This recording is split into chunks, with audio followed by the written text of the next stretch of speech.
열왕기하 9장. 예언자 엘리사가 예언자 수련생들 가운데서 한 사람을 불러 말하였다. 너는 허리를 단단히 묶고 손에 이 기름병을 들고 길르앗의 라못으로 가거라. 거기에 가면 그곳에서 님시의 손자이며 여호사밧의 아들인 예후를 만나게 될 것이다. 그러면 안에 들어가 그의 동료들 사이에서 그를 불러내어 밀실로 데리고 들어가거라. 그리고 기름병을 기울여 그의 머리에 부으며 나 주가 말한다. 내가 너를 이스라엘의 왕으로 세웠다 하고 말하여라. 그렇게 말한 다음에 너는 문을 열고 속히 도망하여라. 지체해서는 안 된다. 그리하여 예언자의 시종인 그 젊은이가 길르앗의 라못으로 갔다. 그가 도착하였을 때에 그곳에는 군대의 장군들이 둘러앉아 회의를 하고 있었다. 그가 그들에게 말하였다. 장군님, 드릴 말씀이 있습니다. 그러자 예후가 말하였다. 우리들 가운데 누구에게 말하고 있는 겁니까? 그 시종이 말하였다. 바로 장군님께 말씀을 드리고 있습니다. 예후가 일어나서 집 안으로 들어가자 예언자의 시종인 그 젊은이는 그의 머리에 기름을 부으며 말하였다. 나 주 이스라엘의 하나님이 말한다. 내가 너에게 기름을 부어 주님의 백성 이스라엘의 왕으로 세웠다. 너는 내가 섬기는 상전 아합의 가문을 쳐라. 나는 내 종들인 예언자들의 피와 또 주님의 다른 종들의 모든 피를 이세벨에게 갚으려고 한다. 나는 아합의 가문을 모두 다 멸망시킬 것이다. 그렇다. 아합에게 속한 사람은 내인 사람이건 노인 사람이건 가릴 것 없이 남자는 누구나 이스라엘 안에서 끊어버릴 것이다. 나는 아합의 가문을 느밧의 아들 여로보암의 가문과 같이 만들고 아히야의 아들 바하사의 가문과 같이 만들 것이다. 그리고 개들이 이스라엘 땅 안에서 이세벨을 뜯어먹을 것이다. 그를 매장할 사람조차 없을 것이다. 그리고 난 뒤에 예언자의 시종인 그 젊은이는 문을 열고 도망하였다. 예후가 왕의 신하들이 있는 대로 나오자 한 사람이 그에게 물었다. 좋은 소식이었소? 그 미친 녀석이 장군께는 무슨 일로 왔었소? 예후가 그들에게 말하였다. 장군들께서도 그 사람이 누구고 그가 쓸데없이 떠들고 간 말이 무엇인지 짐작하고 있을 것이라 믿소. 그러자 그들이 말하였다. 슬쩍 넘어가지 마시오. 우리에게 사실을 말해주시오. 예후가 대답하였다. 그의 말이 주님께서 나를 이스라엘의 왕으로 기름 부어 세웠다고 말씀하셨다고 하였소. 그러자 그들은 황급히 일어나 각자 자기 옷을 벗어서 섬돌 위 예후의 발 아래에 깔고 나팔을 불며 예후께서 임금이 되셨다 하고 외쳤다. 그리하여 님시의 손자이며 여호사밧의 아들인 예후는 요람을 칠 모의를 하게 되었다. 그때에 요람은 이스라엘 전군을 이끌고 시리아 왕 하사엘과 맞서서 길르앗의 라못을 지키고 있었다. 요람 왕이 시리아 왕 하사엘과 싸울 때에 시리아 사람에게 다친 상처를 치료하려고 이스라엘로 돌아와 있을 때였다. 마침내 예후가 말하였다. 장군들이 나와 뜻을 같이 한다면 아무도 이 성읍을 빠져나가서 이스라엘에 이 사실을 알리는 일이 없도록 해주시오. 그런 다음에 예후는 병거를 타고 이스라엘로 갔다. 요람이 그곳에서 병으로 누워 있었다. 유다의 아하시아 왕은 요람을 문병하려고 벌써 거기에 와 있었다. 이스라엘의 망대 위에 서 있는 파수병이 예후의 군대가 오는 것을 보고 웬 군대가 오고 있습니다 하고 외쳤다. 그러자 요람이 말하였다. 기마병을 보내어 그들을 만나 평화의 소식이냐고 물어보아라. 그리하여 기마병은 그들을 만나러 가서 말하였다. 임금님께서 평화의 소식이냐고 물어보라 하셨소. 그러자 예후가 말하였다. 평화의 소식인지 아닌지가 너와 무슨 상관이 있느냐. 너는 내 뒤를 따르라. 파수병이 왕에게 보고하였다. 그들에게 간 전령이 돌아오지 않습니다. 그리하여 왕이 두 번째 기마병을 보내자 그가 그들에게 가서 말하였다. 임금님께서 평화의 소식이냐고 물어보라 하셨소.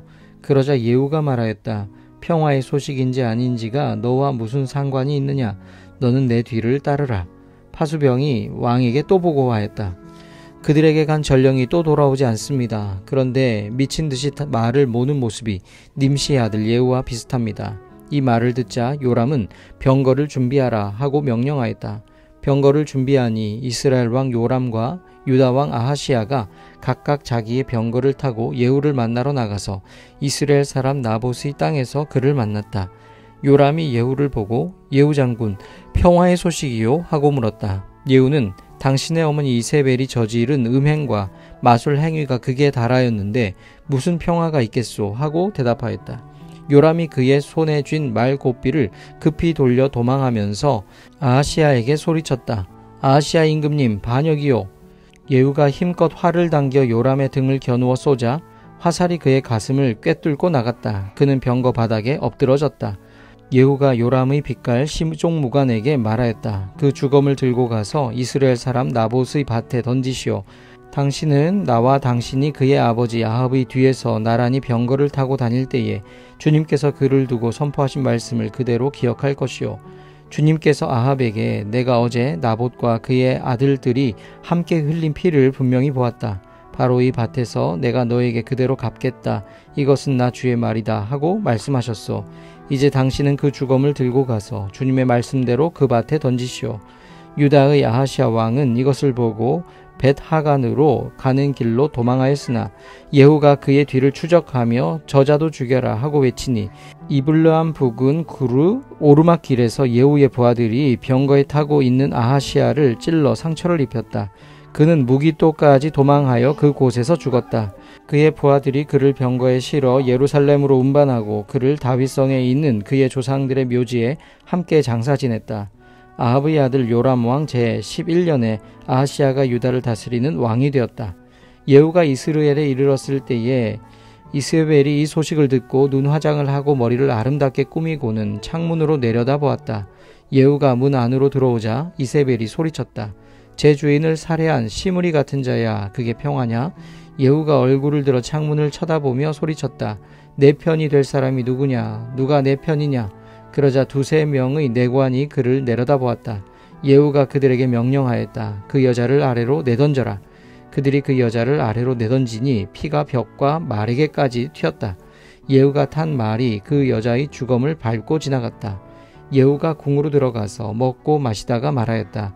이제 저 저주받은 여자를 찾아다가 장사를 지내주어라. 그래도 그 여자는 왕의 딸이었다. 그들이 그 여자를 장사 지내주려고 찾아 나섰으나 그 여자의 해골과 손발 밖에는 아무것도 발견할 수가 없었다. 그들이 돌아와서 그에게 그렇게 보고하니 그가 말하였다. 주님께서 주님의 종 디셉 사람 엘리야를 시켜서 말씀하신 대로 이루어졌다. 주님께서 말씀하시기를 이스라엘의 밭에서 개들이 이세벨의 주검을 뜯어 먹을 것이며 이세벨의 주검은 이스라엘에 있는 밭의 거름처럼 될 것이므로 이것을 보고 이세벨이라고 부를 사람은 아무도 없을 것이다 하셨는데 그대로 되었다. 열왕기하 10장. 아합의 아들 70명이 사마리아에 살고 있었다. 예후가 편지를 써서 사본을 만들어 사마리아에 있는 이스라엘의 관리들과 원로들과 아합의 아들들을 보호하고 있는 사람들에게 보냈다. 너희는 너희가 섬기는 상전의 아들들을 데리고 있다. 병거와 말과 요새화된 성읍과 무기도 가지고 있다. 이제 이 편지가 너희에게 가거든 너희는 너희 상전의 아들들 가운데서 가장 훌륭하고 적합한 인물을 찾아서 그의 아버지의 왕좌에 앉히고 너희는 너희가 섬기는 상전의 가문을 편들어서 싸우도록 하여라. 이에 사마리아의 지도급 인사들은 두려워하며 말하였다. 저 두 왕도 그를 당하지 못하였는데 우리가 무슨 수로 그와 맞설 수 있겠소? 그리하여 왕가를 지키는 사람들과 성읍을 다스리는 사람들과 장로들과 왕자들을 보호하는 사람들이 예후에게 다음과 같은 전가를 보냈다. 우리는 장군의 신하입니다. 장군께서 우리에게 말하는 것은 무엇이든지 모두 그대로 하겠습니다. 우리는 어떠한 왕도 세우지 않겠습니다. 장군께서 보시기에 좋은 대로 하십시오. 예후가 그들에게 다음과 같이 두 번째 편지를 써서 보냈다. 너희가 내 편이 되어 내 명령을 따르겠다면 너희 군주의 아들들의 목을 베어서 내일 이맘때까지 이스라엘에 있는 나에게로 가져오너라. 그때의 왕자들 70명은 그들을 키워준 그 성읍의 지도자들과 함께 있었다. 편지가 성읍의 지도자들에게 전달되자 그들은 그 왕자들을 잡아서 70명을 모두 죽인 다음에 그들의 머리를 광주리에 담아서 이스라엘에 있는 예후에게 보냈다. 전령이 와서 예후에게 그들이 왕자들의 머리를 가져왔다고 알리니 예후가 말하였다. 그 머리들을 두 무더기로 나누어 아침까지 성읍 어귀에 두어라. 아침이 되었을 때에 예후는 나가서 모든 백성에게 말하였다. 나는 내 옛 주인에게 영모를 꾀하여 그를 죽였습니다. 백성에게는 아무 잘못이 없습니다. 그러나 여기에 있는 이 모든 사람은 누가 죽였습니까? 백성 여러분은 아합의 가문을 두고 말씀하신 주님의 말씀이 그 어느 것 하나도 땅에 떨어지지 않았다는 사실만은 알아야 합니다. 주님께서는 그의 종 엘리야를 시켜 하신 말씀을 모두 이루셨습니다. 그런 다음에 예후는 이스라엘에 남아있는 아합 가문에 속한 사람을 모두 쳐 죽였다. 또 아합 가문의 관리들과 친지들과 제사장들을 하나도 남기지 않고 모두 죽였다. 그 다음에 예후가 이스라엘을 떠나 사마리아로 가는 길에 베데켓 하로임에 이르렀다. 예후는 거기에서 이미 살해된 유다의 아하시아 왕의 친족들을 만나 그들이 누구인지를 물었다. 그들이 대답하였다. 우리는 아하시아의 형제들로서 이세벨 왕후와 왕자들과 왕의 친족들에게 문안을 드리러 내려왔습니다. 그러자 예후는 그들을 생포하라고 명령하였다. 부하들은 그들을 생포하여 베데켓의 한 구덩이에 넣어 죽였는데 무려 42명이나 되는 사람을 한 사람도 살려두지 않았다. 예후가 그곳을 떠나서 가다가 그를 만나러 오는 레갑의 아들 여호나답을 만났다. 예후가 그에게 안부를 물으며 말하였다. 내가 그대를 진심으로 믿듯이 그대도 그러하오? 그러자 여호나답이 그렇다고 대답하였다. 예후는 그렇다면 손을 내밀라고 하였다. 그가 손을 내미니 그를 수레에 올라오게 하였다. 그런 다음에 예후가 말하였다. 나와 함께 가서 주님을 향한 나의 열심이 어느 정도인지를 보도록 하시오. 예후는 여호나답을 자기의 병거에 태워 나란히 앉았다. 그리고 그는 사마리아에 이르러서 거기에 남아있는 아합의 지지자를 모두 죽였다. 이 모든 것은 주님께서 엘리야에게 말씀하신 대로 이루어진 것이다. 예후는 백성을 다 모아놓고 말하였다. 아합은 바알을 조금밖에 섬기지 않았지만 이 예후는 그보다 더 열심으로 섬기겠습니다. 그러니 이제 바알의 예언자들과 종들과 제사장들을 모두 나에게 불러다 주십시오. 바알에게 성대하게 제사를 드리려고 합니다. 그러므로 한 사람도 빠져서는 안 됩니다. 빠지는 사람은 어느 누구든지 살아남지 못할 것입니다. 예후는 바알의 종들을 진멸하려고 이러한 계책을 꾸민 것이다. 예후가 계속하여 말하였다. 바알을 섬길 거룩한 집회를 열도록 하시오. 그러자 집회가 공포되었다. 예후가 이스라엘 모든 곳에 사람을 보냈으므로 바알의 종들이 하나도 빠지지 않고 모두 왔다. 그들이 바알의 신전으로 들어가자 바알의 신전은 이 끝에서부터 저 끝까지 가득 찼다. 예후가 예복을 관리하는 사람에게 거기 모인 바알의 종들이 입을 예복을 모두 가져오라고 명령하였다. 그들에게 입힐 예복을 가져오니 예후와 레갑의 아들 여호나답은 바알의 신전으로 들어가서 바알의 종들에게 말하였다. 여기 여러분 가운데 주 하나님을 섬기는 종들이 있지는 않은지 살펴보십시오. 여기에는 다만 바알의 종들만 있어야 합니다. 이렇게 하여 그들이 제사와 번제를 드리려고 신전 안으로 들어갔을 때에 예후는 밖에서 80명의 군인을 포진시켜 놓고 말하였다. 내가 너희 손에 넘겨준 사람을 하나라도 놓치는 사람은 그가 대신 목숨을 잃을 것이다. 번제를 드리는 일이 끝나자 예후는 호위병들과 시종 무관들에게 말하였다. 들어가서 그들을 쳐라. 하나도 살아나가지 못하게 하여라. 그러자 호위병들과 시종 무관들은 그들을 칼로 쳐서 바깥으로 내던졌다. 그리고는 바알 신전의 지성소에까지 들어가서 바알 신전의 우상들을 끌어내어 불태웠다. 바알의 우상들을 깨뜨렸을 뿐만 아니라 바알의 신전을 헐어서 변소로 만들기까지 하였는데 이것이 오늘까지도 그대로 있다. 이렇게 하여 예후는 바알 종교를 이스라엘로부터 쓸어내렸다. 그러나 예후는 베델과 단에 세운 금송아지를 섬겨 이스라엘로 하여금 죄를 짓게 한 느밧의 아들 여로보암의 죄로부터 완전히 돌아서지는 못하였다. 주님께서 예후에게 말씀하셨다. 너는 내가 보기에 일을 바르게 잘하여 내 마음에 들도록 아합의 가문을 잘 처리하였으니 내 4대 자손까지는 이스라엘의 왕위를 지키게 될 것이다. 그러나 예후는 주 이스라엘의 하나님의 율법을 지키는 일에 마음을 다 기울이지는 못하였고 이스라엘로 죄를 짓게 한 여로보암의 죄로부터 돌아서지는 못하였다. 이때부터 주님께서는 이스라엘을 조금씩 찢어내기 시작하셨다. 그래서 하사엘이 이스라엘의 국경 사방에서 공격해왔다. 그는 요단강 동쪽 지역인 갓사람과 르우벤 사람과 므낫세 사람이 있는 길르앗의 모든 땅 곧 아르논 강에 맞붙어 있는 아로엘에서부터 길르앗과 바산까지 공격하였다. 예후의 나머지 행적과 그가 한 모든 일과 그가 권세를 누린 일들은 이스라엘 왕 역대시략에 모두 기록되었다. 예후가 죽으니 사마리아에 안장하였고 그의 아들 여호아하스가 그의 뒤를 이어 왕이 되었다. 예후는 사마리아에서 28회 동안 이스라엘을 다스렸다. 열왕기하 11장. 아시아의 어머니 아달랴는 아들이 죽는 것을 보자 왕족을 다 죽이기 시작하였다. 그러나 왕자들이 살해되는 가운데서도 여호람 왕의 딸이요 아시아의 누이인 여호세바가 아시아의 아들 요아스를 몰래 빼내어 유모와 함께 침실에 숨겼다. 이때의 사람들이 아달랴가 모르도록 그를 숨겼으므로 그는 죽음을 면할 수 있었다. 요아스는 그의 고모 여호세바와 함께 6해 동안을 주님의 성전에 숨어 지냈으며 그동안 나라는 아달랴가 다스렸다. 7째 해가 되자 여호야다 제사장이 사람을 보내어 가리 사람의 백부장들과 호위병의 백부장들을 불러왔다. 그리고 그들을 주님의 성전에 있는 왕자에게로 데리고 가서 그들과 더불어 언약을 맺고 또 주님의 성전에서 맹세를 하게 한 뒤에 그들에게 왕자를 보여주었다. 그리고는 그들에게 이렇게 명령을 내렸다. 이제 여러분이 해야 할 일을 말하겠습니다. 여러분 가운데서 안식일 당번을 3반으로 나누어 3분의 1은 왕궁을 지키고 다른 3분의 1은 수루 성문을 지키고 나머지 3분의 1은 호위병들의 뒤에 있는 문을 지키십시오. 이와 같이 하여 왕궁을 철저히 지키게 하도록 하십시오. 그리고 안식일 비번은 모두 2반으로 나누어서 임금님께서 계신 주님의 성전을 지키도록 하십시오. 각자 무기를 들고 임금님을 호위할 것이며 누구든지 대열 안으로 들어오려는 사람은 반드시 죽이고 임금님께서 나가고 드실 때에는 반드시 경호하도록 하십시오. 백부장들은 여호야다 제사장이 명령한 것을 그대로 다 하였다. 그리고 그들은 안식일 당번인 사람들과 안식일 비번인 사람들을 데리고 여호야다 제사장에게로 왔다. 제사장이 백부장들에게 창과 방패를 나누어 주었다. 그것은 다윗 왕의 것으로서 주님의 성전 안에 간직되어 있던 것들이다.